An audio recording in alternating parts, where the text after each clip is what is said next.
Hey everyone, my name's Cole, and today I'm just going to show you what I got planned for the near future. Welcome to ClassyHerps.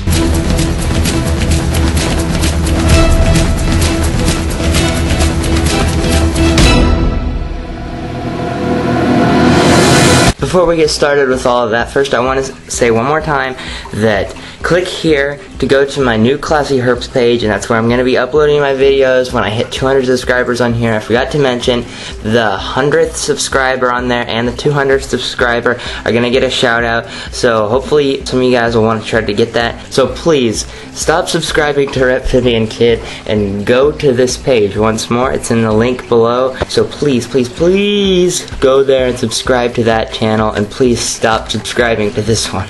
One big general update, just because we have to move everything around. This is my reptile room back here, by the way. I don't think I've ever showed you guys the whole thing. Here it is. This is just temporary because we're getting living room redone, but this is the dart frogs. As dart frogs go, they've been chirping a lot, and they only chirp usually when they're trying to breed, and they've been doing a lot of chirping lately. So hopefully I can get some little baby tadpoles hatching this spring. That would just be so cool. This is my old tegu. His name was Isaac. This is Cage. He's no longer with me anymore. I had a lot of problems with him.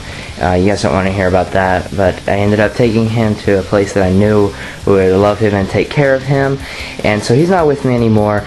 But I did order an Argentine tegu that will arrive here in like June. I'm just gonna start getting this set up for him. I just took everything out, starting fresh.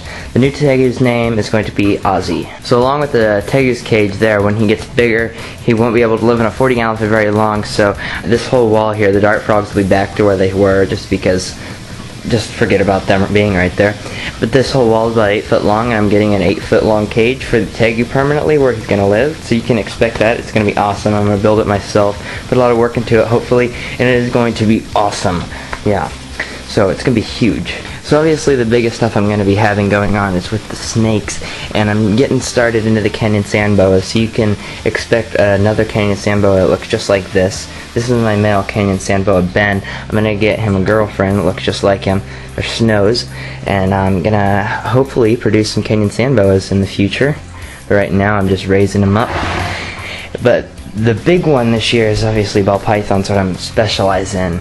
And what I got going on here is my pinstripe here, big girl Carmen, just broke 1,000 grams. So breeding weight is 1,200 grams, 1,200 grams. So she is 200 grams shy of being able to breed. Now, obviously she missed this breeding season, which is wrapping up around now. Eggs are starting to hatch and being laid. She's going to make it for next year. She's got all summer to put on 200 grams and plus some, so we can get as many eggs out of her as possible. So she is going to be a big girl, and I'm having some awesome eggs from her this coming year, hopefully, and that's just going to be great. And then her little partner up here, Scott, is also doing amazing. He is like 600 to 700 grams. He could breed right now if he wanted to, but obviously he doesn't have anyone to breed to. So these two are going to get paired up this coming breeding season, this winter. I'm hopefully going to be making some kingpins or butter pinstripes, and that's just going to be awesome. So I can't wait for that. And then also my girl here, Grace, who I got for my birthday, Xanthic. She is a lot younger than Carmen or Scott, but she eats like you would not believe. She eats like a bear. She just broke 800 grams, and she's like a good 3 months younger than Carmen. So she's probably going to be breeding this season.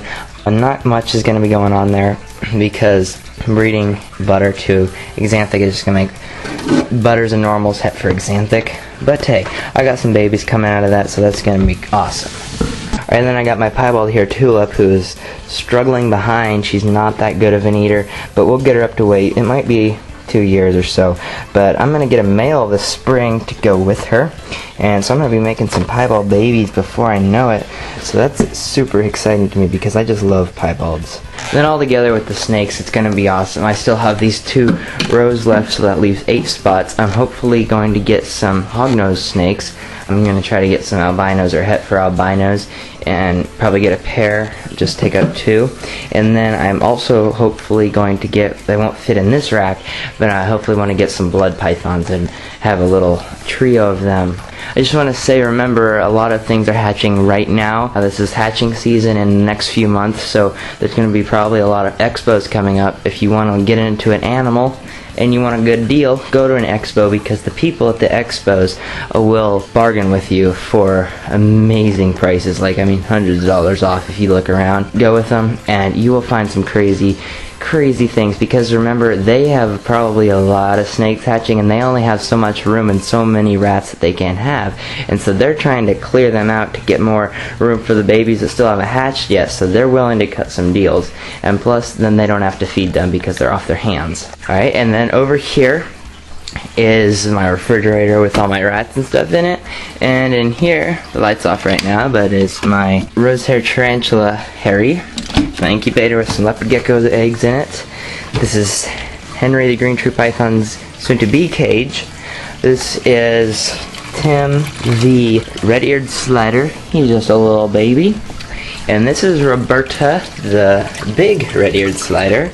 She's not just a little baby. Here's a closet just of all my supplies. It's kind of messy down here.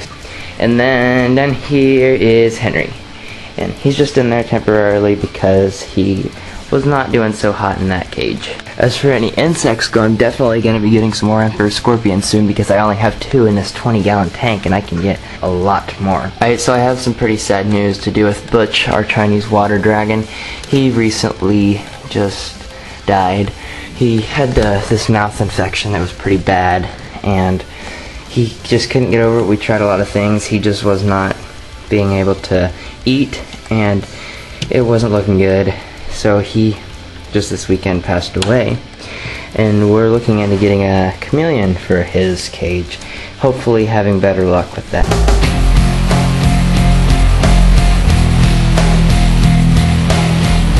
Hey guys, out in the rat shed for your rat pup of the week, I got here for you a really awesome one.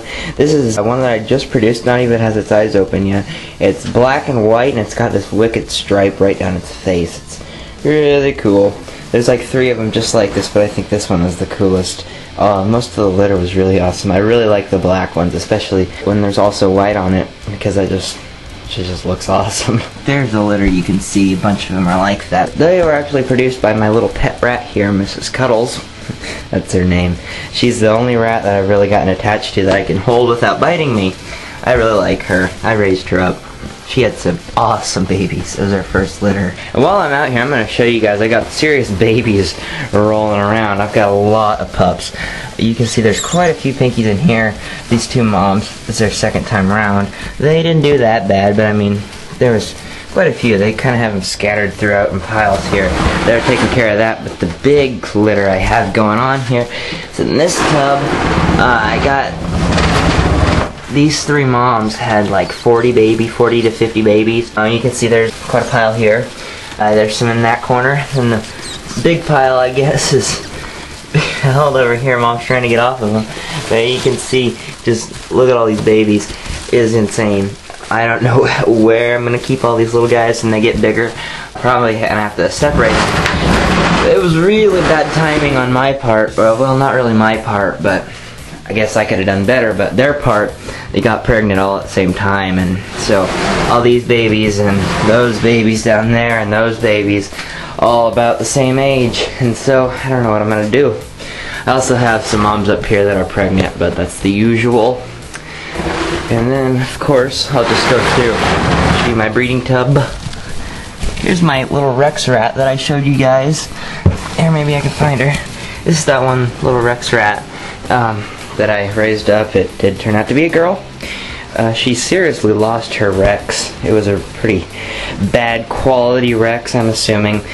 I know she's Rex, so hopefully her babies, will also be Rex. And she kind of turned out to be a grayish color instead of that black. She also lost a little patch of skin back there. And here's her sibling, who is also Rex. She's only half black, though. Both doing good. They're in the breeding tub now. They grew up really fast. Here's my boy Buck. And then also, this guy right here, Trace chasing around here, was that pup of the week I just showed you a little while ago. He kept biting me. But he grew up to be a male, and so he got his own females. I raised him up because he is awesome looking. I said, you know, I like that black and white. He's taken after his mom, being a really big mouse. Those are adult females, and they're with him, and he's only probably half done growing, and he's already the same size. So yeah, that girl's babies get really big. It's time for the weekly comment contest. So this week we showed you what we are going to get in the future. We want to know, what are you planning to get in the future and why? Please leave your comment down below for a shout out next Monday.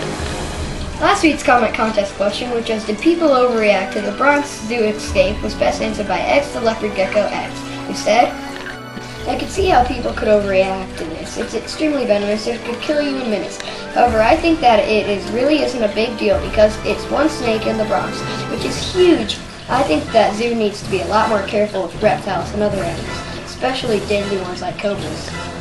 You know, at least the zoo should have it defamed. See you guys next Monday. Bye. Cut.